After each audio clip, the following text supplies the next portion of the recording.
In this tutorial, we'll learn how to display grid filters and customize their appearance and content to fit your requirements. Let's start by editing the page with Elementor. Right-click on the grid and select it. Then, in the left panel, open the Filters tab and enable the Filters feature.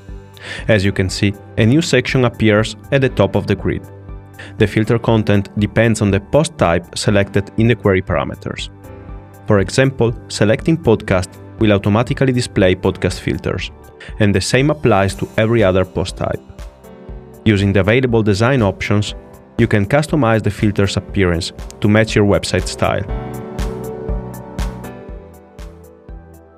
Now, let's explore the pagination options.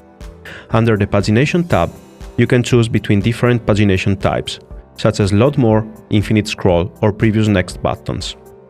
Let's enable the first option, load more. This will display a button below the post grid, allowing users to load additional posts based on the query settings. If you select infinite scroll, the editor will display a loading indicator while the function is temporarily disabled for editing.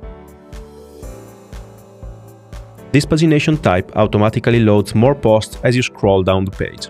To test this feature, save your changes and preview the front end. As you scroll, more posts will continue loading until there are no more left. The previous next pagination option displays two navigation buttons, allowing users to load more posts while maintaining their current position on the page. This option is ideal for more compact page designs. You can style the pagination controls using various customization options, including button styles, sizes, padding, and border radius. You can also adjust alignment, background color, and text color to match your website design.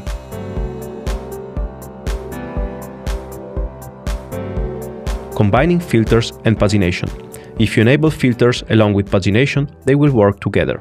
For example, if user selects a category and then clicks the next button, only posts within that category will be loaded.